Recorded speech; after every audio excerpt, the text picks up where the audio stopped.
this is our capital Okay. outlay, budget versus expenses for the year. I highlighted some projects that will not be completed by the end of the year. The third one down, new offices, break room, Alcoa substation building, the I-30 bore with the military booster substation. There's a bucket truck that will not be in as well. That totals to almost $4 million. We included a rollover in our budget for 26. I just wanted to point those out. And then the last few pages of financial statements are just a statistic. Any other questions? Alderman Blunt? What's this I-30 bore to military with booster station? Can you elaborate on that? That is, again, I'm looking to him. That's a booster pump, and I believe that is to increase the pressure in the system there. I don't know. He might need to. All right, yeah, that's operations. What it is we're having problems keeping the North Shore tank. We're not able to fill it at this time because of the volume of water that's being used on that part of the town. Because of how far the water has to travel, we have a lot of friction loss through the lines that's not allowing us to get enough volume to the southeast part of town to keep that tank full. So what we're doing is we're going to extend from basically Congo tank, a new line, and bring it down, go up under I-30 at Thomas Road, and then put a booster station and increase the pressure so that we can get more volume of water to the southeast of town.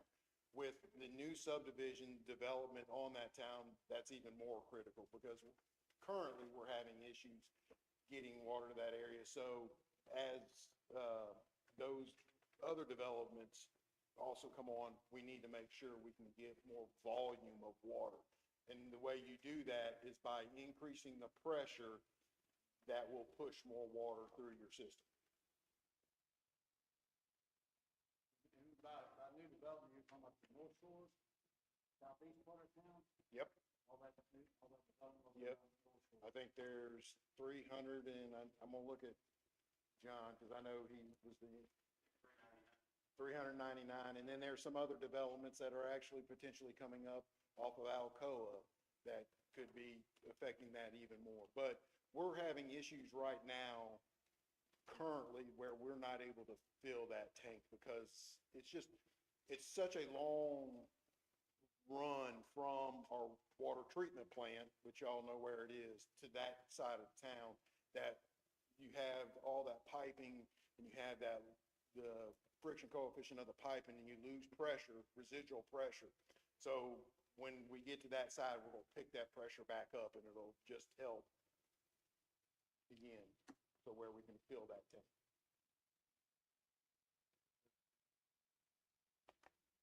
Other questions? Jim, do you have anything else you want to discuss? We also have a copy of our budget that was approved last Monday by the commission. I think Ms. Foster gave you It's the front sheet. the front sheet. If you see anything and you have any questions, please let me know. I've got the whole shooting match. The whole sheet there. And another thing, another handout too, I believe you have. We have to fill out a report each year for the federal government on our rates. The Arkansas Municipal Power Association compiles those rates, takes those rates and compiles this report, comparing our rates to other utilities, municipal utilities, co-ops, IOUs, right? And you'll see there, you've got, I believe the first page is residential, and you can see our rates. They're about, I think that's about the 7th row there. So we're kind of at the top. I think it's some good information to have. Shows you how competitive we are with with all the other entities. And being at the top actually means being Good. at the bottom. Yeah, better than being at the bottom. It's ranked on the lowest Right. cost. Yes. Should have been specific about that. The next page, they've got it broken out for commercial sales. And you can see there, I believe Benton is about fifth from the top. Again, that's good.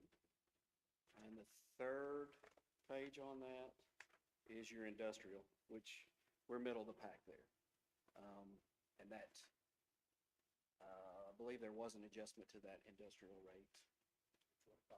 This is 25. 2024 numbers. This is year-old numbers. Again, this is presented to the federal government, and we literally, I just got this about a week ago, summarized back to me from our organization. And it just shows that, again, you know, when you look at municipals across the state, you see on residential, the top 7, 6 of them are municipal utilities. And I think that's important. And then you look at commercial, you see we're very competitive with small business and our residential customers on our rates. I think the industrial is something we had to address. And if you remember, we did address that a little bit when we did the power cost adjustment. We reduced that by a penny. So I hope that we're more competitive with our industrial rates also on the electric side. But I think as a whole, it does show that across the state, the product that we're providing to our customers, we're very competitive and giving them a good product. I know if you look at the residential, you'll look at the one on the very top, and you're going, man, they're really low. That's Jonesboro CW&L. I can tell you, they ran their utility differently than every other municipal in the state. They have always been a owner of generation. And they give that whatever dollars they receive back in selling of their product, they then turn around and it's a benefit back to their customers.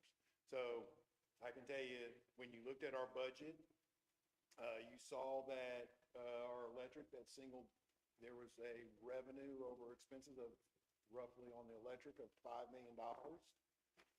We're using that to plan to buy some generation.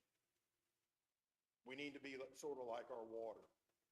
We need to own the asset. It'll help us have stability long-term in the city. I think you'll see that the 3 municipals that have that, Jonesboro, Conway, and West Memphis, they have stability of their rates. And I think that's the key is if you have the ownership, you have stability, you only have to worry about the commodity portion. As long as you diversify on your commodities, so where, depending on what you're getting, you will have stable rates. Anything else? Any other questions? Front page of financials. Yep. That comparison, is that a typo? Is that 24 to 25? That is actually 9.82? That's the budget. I know that's the budget, but what is the 25 to 26 proposed? Is it around 2% as well? That's not a typo. Right here it says 24, 25. 24, 25. So what is 25 to 26 proposed? No, that's what's more. Oh, it is, okay. I just want to make sure that it's about 10%.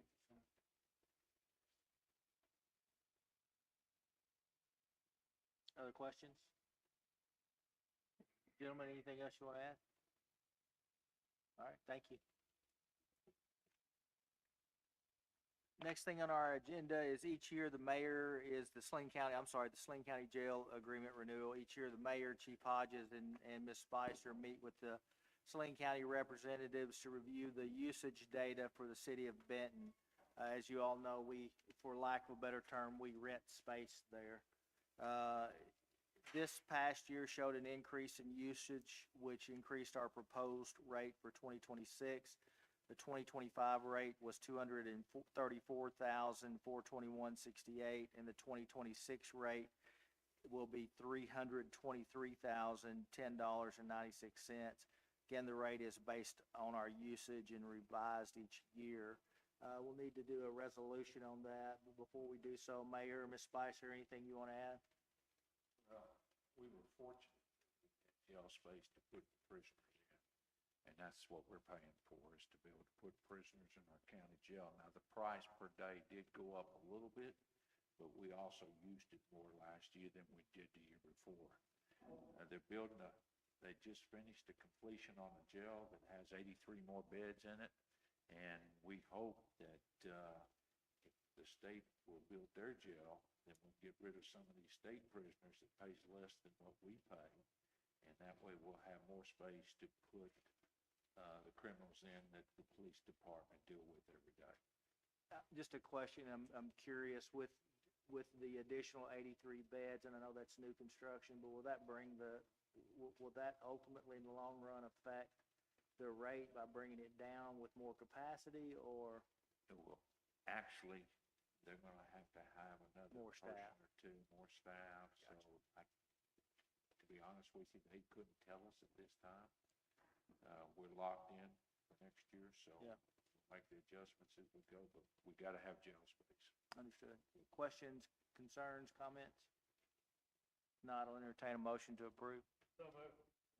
Motion and second. All those in favor say aye. Any opposed? Motion carried. Next thing is our finance software agreement renewal. If you'll recall, in August of 2020, the city issued a request for, a request for proposals for financial and HR software. Gosh, it's already been 5 years. Wow. After careful review, the finance staff recommended approving a contract with Tyler Technologies, which is the company that we're currently with. We are extremely happy with how the software operates and wish to renew the agreement. And the agreement is for $100,118.40. And the term of that agreement is? 1 year. 1 year. Okay. Comments, questions, Ms. Spicer, anything you want to add?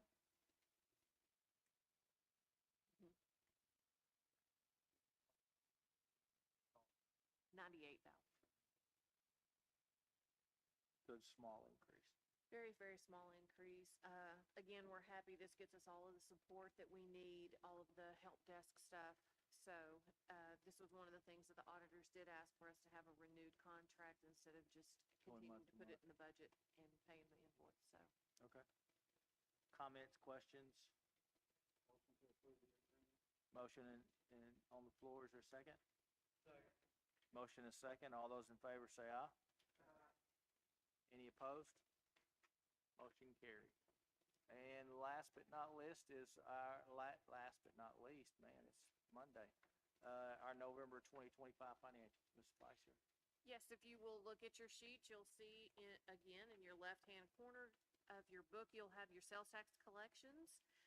The November 2025 collections over November 2024 collections was up 3.41%. So that puts us year-to-date just under 1% total. That's awesome. Again, what we budgeted was 1.5% for the full year, so we're only 0.5% off of what our projections were for our sales tax collections. You'll go to your front sheet, which will be the general fund summaries. You'll notice that for the month, we were in the red, $247,333.45. Two great things happened in the month of November. One was we made the APRS purchase for the additional purchase that had to come out of the future salaries account. That was $546,580. And the animal control shelter, there was an invoice for $274,324.89.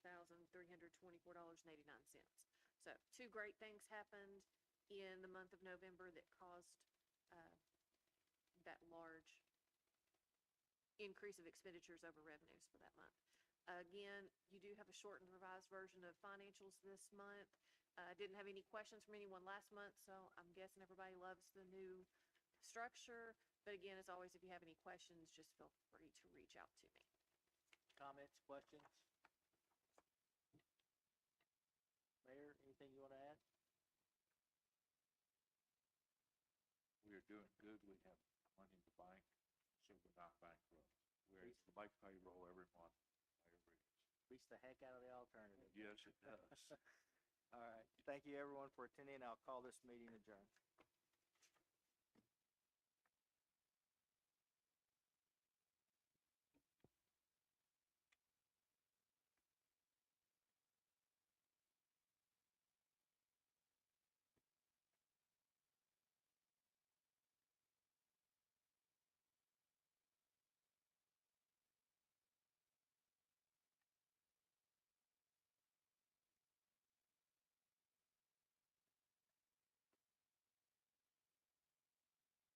Okay, next is call our order, our commissions committee. Start with my far left with Mr. Ham. Trevor Valines. Farmer. Evelyn Reed. And Spencer Cole. Steve Brown. Thank you. Our recognition of our attendees. Next, we will have our statement of our FOI compliance read by Ms. Toby, and she will take our roll. I affirm that I have not engaged in any prohibited discussion, deliberation, or polling regarding any item on this meeting's agenda outside of a properly noticed and open meeting in compliance with the Arkansas Freedom of Information Act as amended by Act 505 of 2025. Ann Spencer Cole, Yes. Evelyn Reed, Yes. Jeff Ham, Frank Baptist, Bill Donner, Trevor Valines, Yes. Steve Brown, Jeff Morrow. Thank you. Next on our agenda, we have approval of our minutes of our November 2025. We have a motion and a second. Any opposed? All in favor? Motion carried. Next on our agenda is information from our P and Z. First on our agenda is an ordinance to rezone Eaton's Estates from R2 to R5. It's multiple lots. And this is a lot that, on Eaton, they want to have it rezoned to have some duplexes put on this lot. Do we have any discussions from the council? Do we have any from the public? Okay. Next, ordinance for conditional use for parcels number 805-221-007.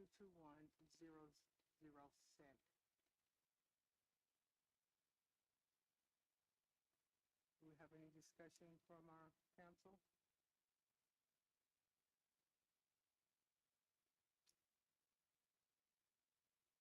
This is a reminder from our last month. This is a reminder from our last month agenda, and this is the ordinance to rezone parcel number 805-221-005 from an R8 to a C3. This is for the private school.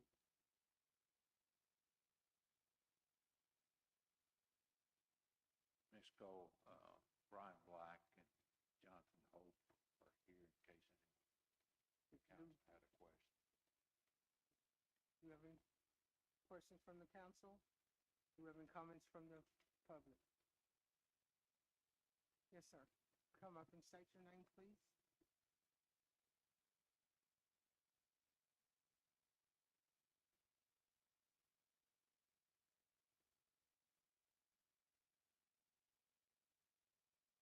Okay, now we're live, thanks. I appreciate the opportunity to speak to you. This property is a tract that my partner and I, we own the property all around there. We sold to the school. They went through a process with the city through talking to the school districts. We've had public hearings. There's been, our company, my partner and I, we own 3 sides of it. The parties on the north side, nobody came opposed to it. So there's been no opposition from any neighbors, and we fully support it. We made the decision to sell this to the school because we thought it was one of the highest and best uses it could be for that property. We're providing an opportunity for people to have their children to have a private Christian education. It's not to do anything detrimental to the Benton School District. These people behind me all are part of this. They can tell you numbers and things that happen, but we think it is truly a testament to Benton, to to our growth, our project, and the way our city is viewed from other people, that we have folks willing to invest their money in our community for kids. And I think that we would like, certainly would like to see this property made into a school. We think these people have made every effort to do that. We've worked our efforts to try to do it. So that's why I want to say, as a neighbor to three sides, we're all for it. And I believe the neighbors all on the north side are all for it. I'd be glad to answer any questions I can, specifics. All these gentlemen are part of it, and they've been participants for a long time.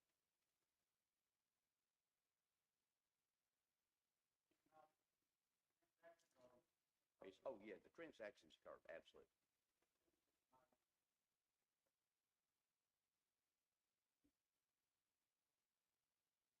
Well, I didn't sit in meetings. These guys can. They visited with the city, left with the impression that the city was supportive of the project. They filed their rezoning request in accordance with instructions, and come to find out there was the school zone for Benton is very unusual.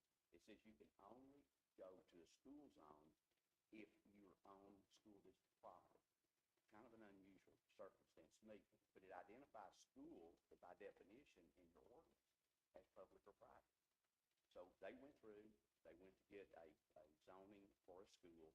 The planning commission then said, you can't do that because you can only get a school zone if you're on public school property. But we do have conditional uses in different commercial zones where you can have use like this conditional use for a school. Well, you stated that there's been no opposition to this. There's been no neighbors opposition. And you've had public hearings and. Yes, we had two public hearings. The school district, a member of the school board opposed it at the last planning commission. Nobody opposed it at first. Okay. Has there been any kind of, I know it's in proximity, it's real close to Buc-ee's, right? Yes, sir. Right across from. Buc-ee's is on one side of 229. 229 is going to be widened to 5 lanes. Then we have a series of lots that will be preferably restaurants. Then there'll be a road, and then there'll be school property behind that. Okay. And so there's, my concern with Buc-ee's, and, the infrastructure is coming along, and I think it will support a Buc-ee's, but when you add another layer of heavy traffic like that, there's been no study on that or any concern in your mind? I know you're a developer. I mean, what are your thoughts on that? Well, first of all, I'm going to use some numbers that I've been paid. They're going to start with the first phase, which will be pre-K through third. Okay. Yeah. They expect 80 students.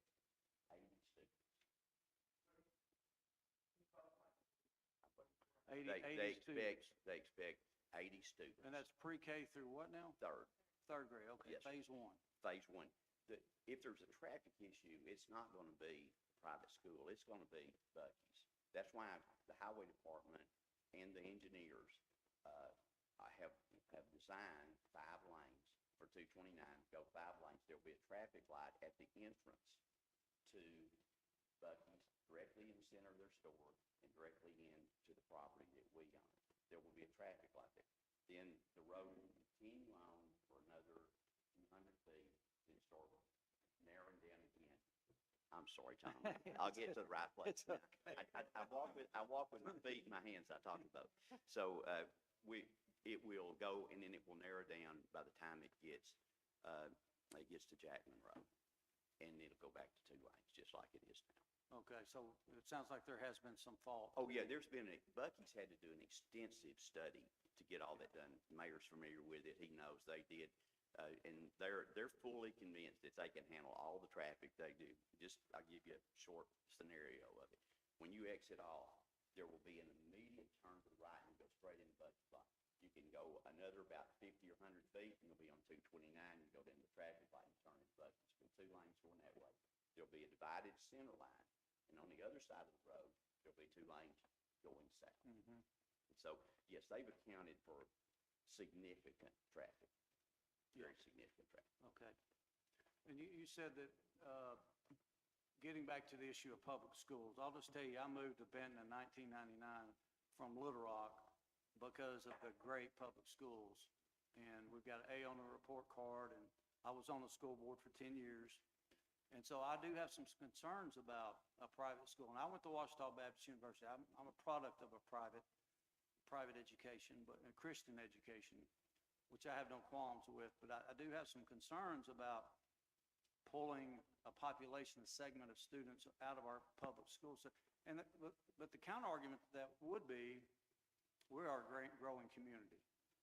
And so I know that Bryant at one time was building a school every year. You know, the pace of growth was there. And with Benton, you know, we had 5 or 6 campuses, elementary, middle school, junior high, and so forth. And they've added 2 schools since I've been off the school board. So there is a substantial growth, and I anticipate more growth westward. So that would be counted. But I do have some concerns about that. And pulling students, you know the debate. I mean, it's rich, poor, diversity, and when you pull, but now with the school, I guess the state vouchers, the way that's funded, that puts a new twist into it as far as the funding goes. But funding's a real thing for public schools. When you lose students, you lose revenue and your ability to grow and support your public school system. I don't disagree that you do lose some revenue from that. I'm not sure the amounts, because right now, it was published, they lost like 150 students last year. Yeah. Most of them went to homeschooling, or they transferred to another school. Bryant lost like 206. They went to another school or to another district. The belief, and you guys jump in if I'm wrong, if they have 80 students, they believe 70 just be transfers from other private schools for it's more convenient, because Benton already sends a lot of students to private schools from Little Rock. It'll offer an opportunity and a choice for people to have, if they want their kids to have a Christian education. Benton School is wonderful. And I had 2 kids come out of Benton School. I've had 2 grandsons come out. I've got a 3rd grandson in the elementary, I mean, middle school in Benton, and I have another grandson who went there for 10 years. So, listen, I'm a big proponent of Benton School. Always have been. This is not going to harm Benton School. This is going to be a supplement that if you have people desiring to come to Benton, and this is going to be an invitation to more people to come, they may want to send their kids. The private school education is expensive. I mean, what the state pays may cover 50%, may cover 60%, but somebody else got to have enough money to go ahead and pay for the other. I'm not downgrading that. It's just that people are willing to do that, and that's what they want. I think that opportunity is what people need to have. They need that option. I don't think that the school, I'll tell you, I don't believe any of these guys say they're coming in here to compete with Benton. They're not. They're coming with one sole purpose, and that is to advocate Christian education if you want it. That's their point. I hope that's a fair Which statement. denomination is it? Is it non-denominational, or is it? Yeah, Matt, this is Gary Okay. Arnold. Yes. I'm Gary Arnold, member of the Arkansas State Board of Education and a proponent of this school, because we really feel like Saline County is excelling in growth economically, population, and education. The Secretary of Education and the other 8 board members commend you for your scores. In fact, we love the fact that the Arkansas Teacher of the Year comes from Mountain View Elementary. So I was at her ceremony, and it was just so fun to see the attention given to your great schools. To your question, our hope is that it's a non-denominational, well, actually our intention, our full intention is going to be non-denominational, which leads me to just point out the birth of this idea. There's a school just a couple miles away called Saline County Christian School. I believe they have around 30 students. It's a ministry of the Victory Baptist Church, the pastor of which is Brandon Graham, who's in our room today right here in the back row. And he's just been so gracious and humble because he has a school there. And so we talked to him about the idea of his landlocked, small building, and his congregation's growing under his leadership. So we said, wouldn't it be nice to be able to acquire some land, to be able to have a Christian school be not landlocked, and to be able to serve more people. But it would need to be not under that church denomination or that church governance. So he was willing to really give us the name, so to speak, Saline County Academy, Saline Christian Academy instead of Saline County Christian Academy, to make sure that It was separate from him, but yet birthed by his congregation. So we would expect the first initial population to come from that school. And we're hoping, as we've checked some of the other schools up in Pulaski County that have Saline County families that are sick of the drive, and we hope that they can come home. We would like them to come home. And that's really, and then the final point I'd like to make is that this is a 10-year plan. You know, that's why we're starting K-3, just to see how we fit into the community. And then be able to stretch to eventually, in 10 years, we would have our first graduating class. A small one, to be sure, but it would take 10 years for someone to work their way through the system. Yeah. Yeah.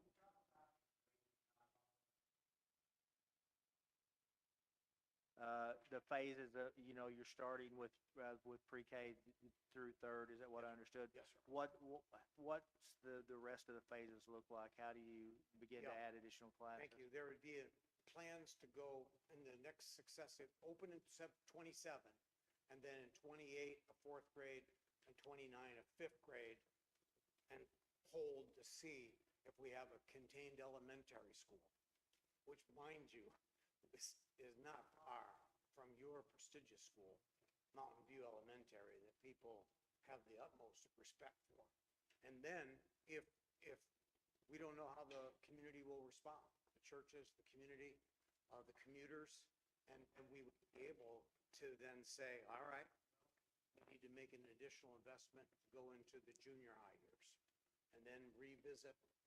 We have the guts and the fortitude, the resources to touch high school. That's a whole nother animal. One of my associates, Jason Conway, runs Conway Christian School, and they have had modest growth, but they've been working with the city to be able to figure it out, how to work together as partners. Jason, could you raise your hand? And another colleague I brought up to help me with guidance is Fred Jones from Baptist Prep, which is a church school. And so that's how we would phase it, to answer your question, Steve. Thank you. Have you given thought to if this council doesn't pass the resolution or the conditional use, what then? Well, this is where our faith in God comes into play. We feel that he has planted the vision, and we've worked on this for months, including conversations with the city. We thought it was going to be school zoning, and then we were pretty assured that we would have the conditional use permit because it just makes sense, that we would add value to the city. That's one of our goals. Every time when we look across the state and we see these schools, if they're healthy and not arrogant, then they add value. They bring people in, shared revenue, so to speak. And like in this case, you'd have families with more than just young children, and some would be in public schools as well as maybe one attending the Christian private school. But no, we don't have a plan B. The property has been purchased, and it was a major investment. And we just trust that with the infrastructure there from Buc-ee's and the restaurants and Mr. Maudi's investment in the substructures, we just think that it's the perfect scenario for partnership. Yeah, and I'll say also another benefit of a smaller private school with Christian teaching is that the smaller, intimate, the larger schools, as you grow, some kids will thrive better in a smaller environment. Yeah.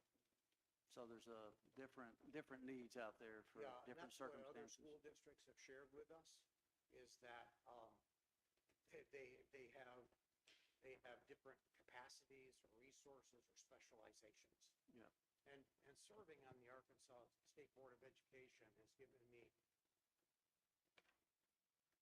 a new perspective on our state and what the department's trying to do for all students, and the breakdown of 90% of the state's population being public school, 5% being homeschool, and 5% being private, mostly religious schools.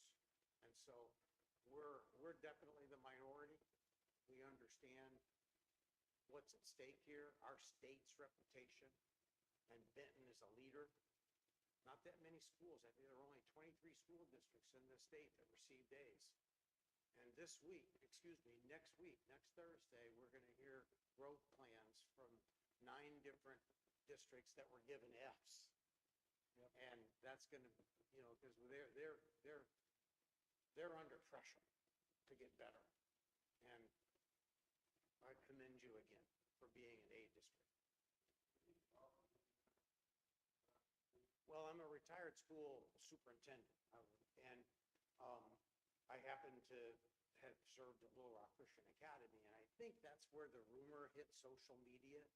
The Little Rock Christian Academy was behind this, because 3 years ago, I retired, and I wanted to assure you that I didn't know when the right time was, that I'm indebted to this man more than I am Little Rock Christian Academy.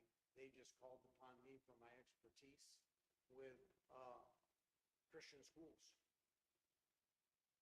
So I can't remember exactly your question, Bill. Did that answer it? Yeah, I just wondered if you had any involvement in other private schools. No, just retired, and now it's just my passion, my love. To fan that flame.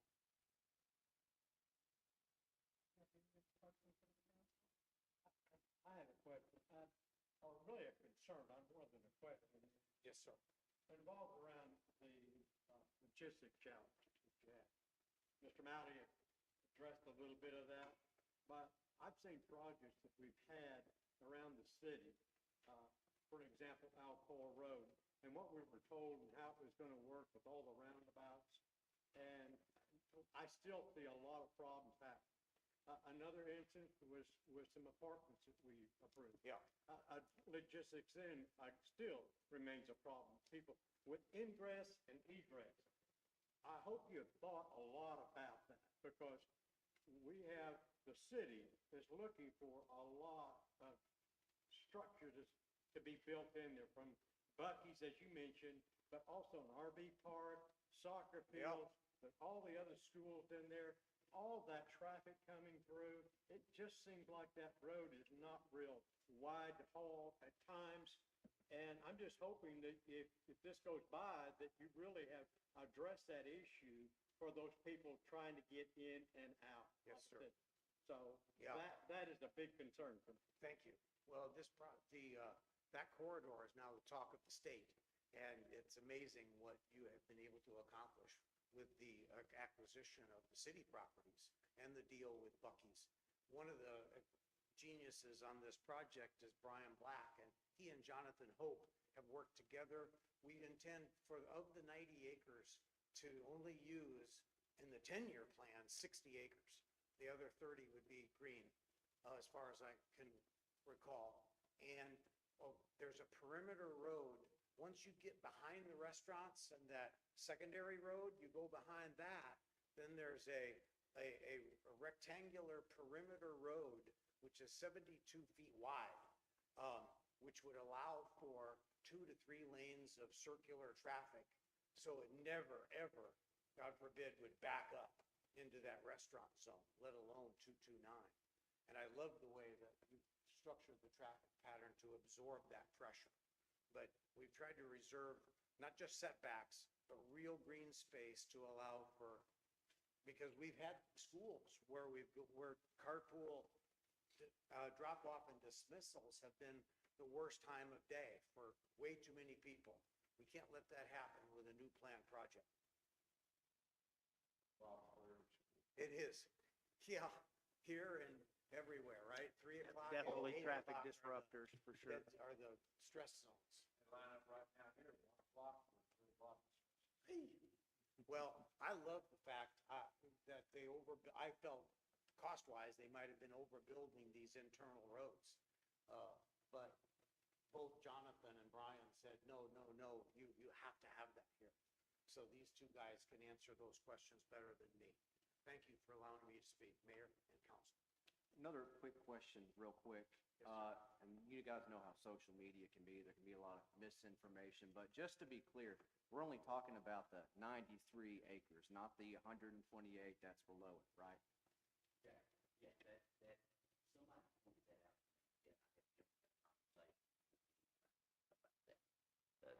allegedly the school was buying another 121 acres. That's completely false. Don't know where the rumor came. Hey, and if I may address something that was brought up by Mr. Baptist, that when Highway Department did their study on 229 Major Widening, we hired a group to work with Highway, so we would have traffic pulling up. There will be a two-lane road on the north side of our place. There'll be one where the traffic light is that goes up, and there'll be a right in, right out further down. There's gonna be 3 access points in about a half a mile or a little over half a mile. And so we're gonna have plenty of room for traffic flow. It's been designed for traffic flow, but we don't see that as being an issue at all as far as traffic. I want to go back to one other point that I talked to Jason about. Jason is from Benton, graduated from Benton High School. He's been at Conway Christian. He said they've been in existence 25 years, and they just now hit 500 students. So they didn't overwhelm Conway School District. I think people like it took 25 years to get to that level. So I hope we're trying to get the point is people talk to me and say, well, you got to find compete with public school. It's not an effort for competition. It's an effort for choice and for the opportunity to, if you want your child to go to a private Christian school, they can. If you want to go to public school, they can. Some families have both. And so I just want us to look at it from the perspective that this is a choice for people to make. It is not detrimental. I'm not going to tell you it might not take, if you had 10 students, it'll take whatever they take for 10 students. I'm not trying to deny that. Nobody here would be. But that's not going to materially affect the school, and it wouldn't materially affect what they're already losing or what they're already gaining. So we just believe that this is a testament to the growth of Benton. It will be completely visible from the interstate. As you know, it sets up very high. Brian has developed a plan that is just fantastic to look at up through there. So we're really hopeful that you will go through. We believe it is the best interest. We think that our property for the future growth of Benton is, we will have significant commercial development, which will support Benton, and we're going to have significant residential development, which will support Benton. And we believe that school is just an added amenity that can come to our community to offer people more choices. Because I would say this, if I lived in Little Rock and I wanted my kids to go to a Little Rock Christian school, and I had to stay up there for that, but if I could move to Benton and go to one down here, I might be like, I'm not going to move to Benton. That would be something I would like to say. So I'm happy to address any question you got. All these guys are happy to address. I didn't mean to talk this much. But I want you to know we're passionate. This is something we need to do, and I really hope and pray that you guys can support this. If you have any other questions, I'm happy to try to listen. And Dan, I'm going to ask the question that everyone's thinking. Okay. And the one that has been put out there, how much value will this bring to the city? As far as tax revenue, millage, that kind of thing. Well, it won't bring village because it is a nonprofit, like every church, like the Catholic school, like all the schools here. Anything that's a nonprofit, it's like you guys took taking 600 acres off the tax rolls when you bought the property from the Thomases. But you're going to make it into something that's going to be wonderful, and it's going to be a service. This is another service coming in to the city of Benton. Then the city is going to be selling some land that was taken off the tax books when they bought it. It's going to go back on the tax books. So there's a lot of offsetting things here that are about to happen. And so, yes, will it come off the real estate? Yeah, tax book. It absolutely will. It's like anything you buy, anything the church buys, it comes off. No question. And the other question, you'll go ahead and have all the infrastructure, water, sewer, all that. Todd sitting back there. So. Yeah. We've been working with Todd. We've owned this land a lot longer than we ever thought we were going to own it. So we helped pay to put that infrastructure over there a long time, about 2009 or 10. So it's been out there a long time. Todd has worked with us to get upgraded water. We were helping coordinate the electricity all the way around the building, all the way to the schools. We put sewer systems in to take all the schools and the CTE center all the way down through there. So yes, we have infrastructure that can service everything we can face on this land that we have left out there. Absolutely we do. And I believe you.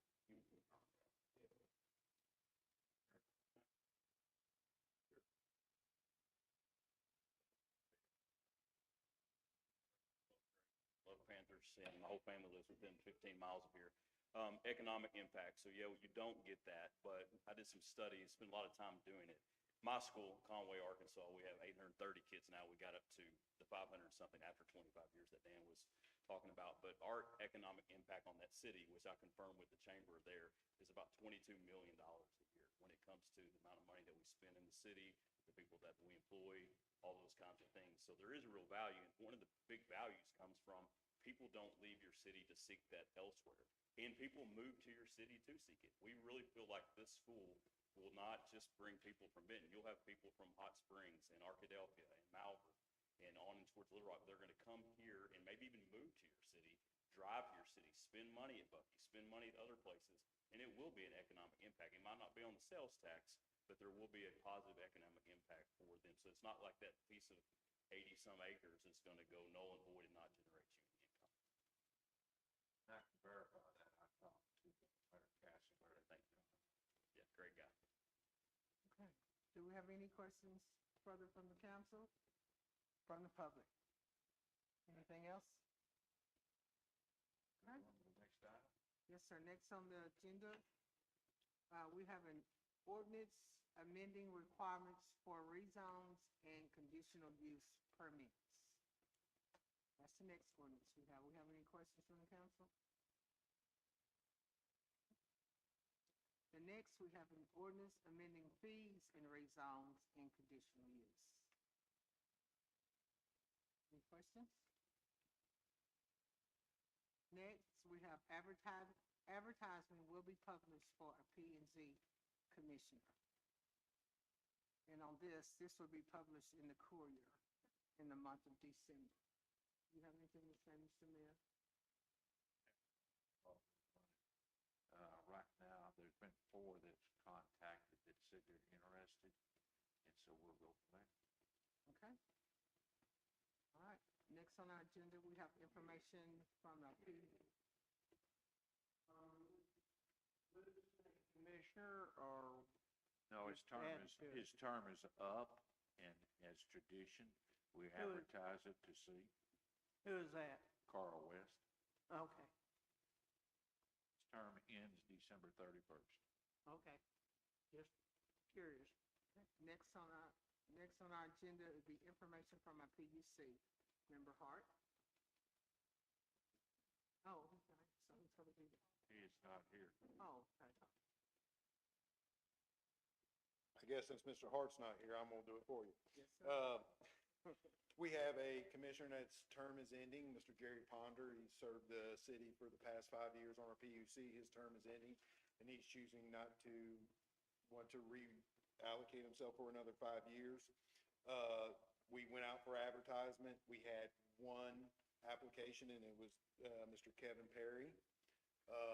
And Mr. Kevin Perry actually has some experience. He used to work for Southwest Power Pool, who operates an RTO within the state of Arkansas. And just used another acronym. RTO is Regional Transmission Organization. So he does have experience in the power supply world extensively. And he actually applied previously to fill a vacancy, and they had interviewed him, and they think he's very qualified, and the commission asked that this be forwarded and approved by, and this appointment approved by city council. Yes, sir. Any questions? Okay, next on our agenda will be information from Historic District Commission. Mr. Bruce Thomas.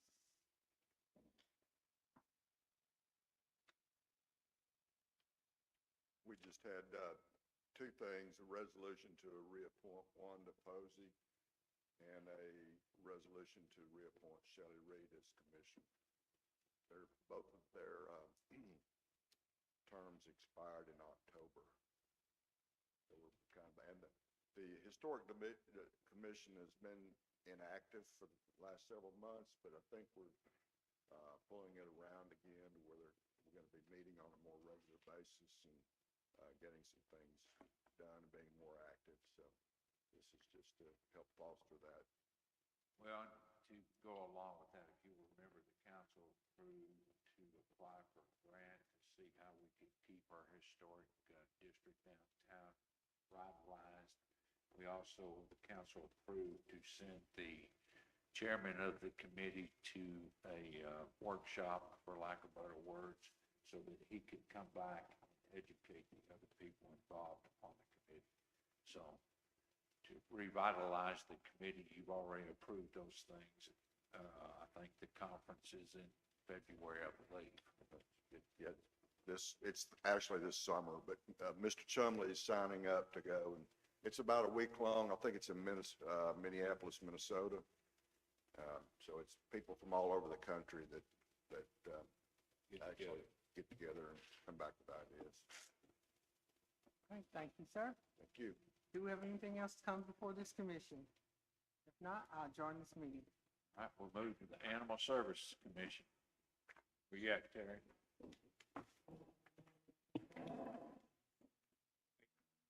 The Animal Service is pretty interesting. Y'all don't have to leave. I mean, it is going to be just as interesting as what you just faced.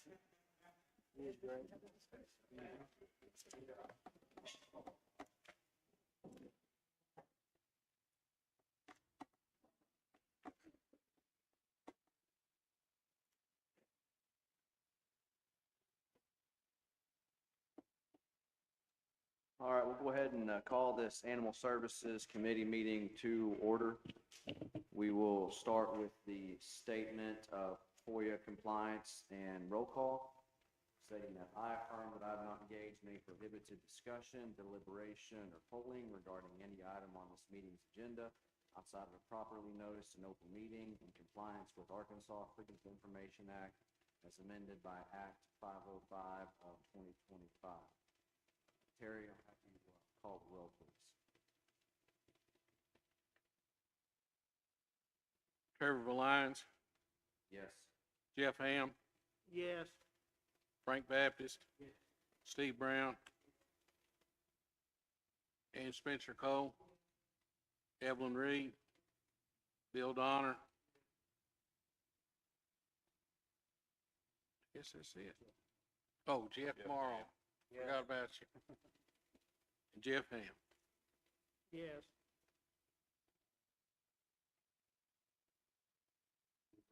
Attendees real quick as well, starting on the far left.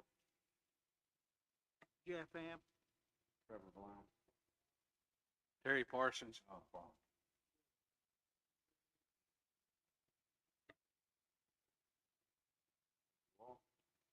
everyone has been sent a copy of the minutes. Any discussion on the minutes? Your motion Second. approved and a second. All those in favor? Aye. All opposed? Minutes are approved. Next thing on the agenda is the ordinance on animal shelter service rates. I believe at the last meeting, Terry brought this to us. I believe he was cities. Terry, is there anything else? No, sir. All right. Any questions from the council? A motion and a second. All those in favor, say aye. Aye. All opposed? All right. Next item on the agenda is the amended chicken ordinance.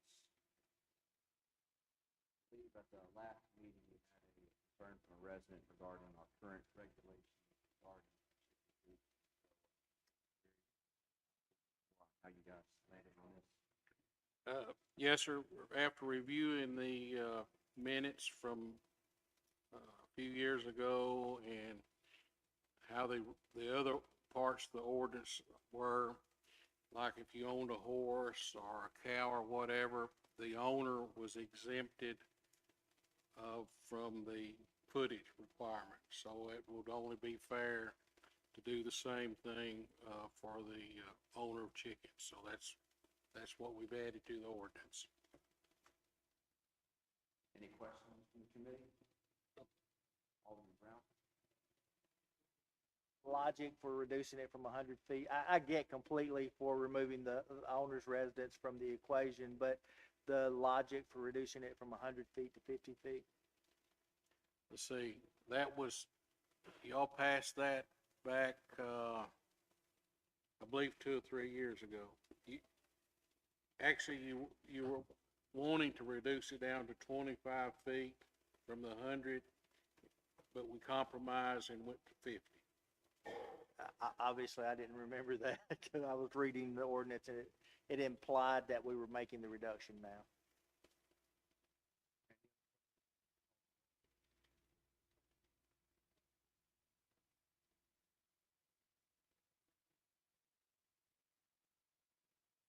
We're amending it that if you own chickens, you can have those chickens right at your back doorstep, not 50 foot from your house. A coop, yes, sir. But It's gotta be 50 feet from any other. yes, sir. And Yes. this makes it in alignment with what we have ordinances around all other types of animals, correct? Yes, sir. Any other questions from the committee? Questions from the public? If none, Motion to approve. Second. been a motion and a second. All those in favor, say aye. Aye. All opposed? Ordinance passes. Update on the new shelter. We met with the Mosier Construction, today, and they should be turning the, shelter over to us by the end of January 2026. And the kennels, will start, installing on February 3rd, 2026.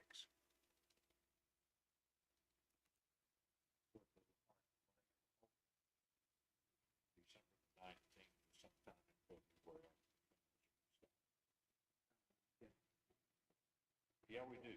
Yep. And one of the things that did create the delay was the type of floor, the epoxy floor that, being put down. The contractor got to thinking about it, and it was a little bigger than what they really wanted to tackle. They was afraid they were gonna mess up, so they had to reach out and find someone else.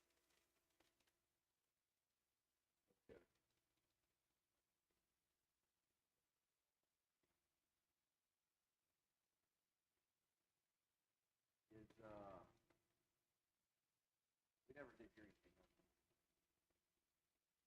No, sir. Gotcha. Well, gotta move on, can't wait around too long.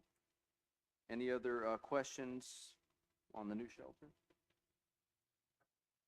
And Terry, we haven't had any significant change orders, we're still on budget, under budget. We are still on budget. Wonderful. All right, is there any other information to bring before the Animal Services Committee? Hearing none, this meeting is adjourned.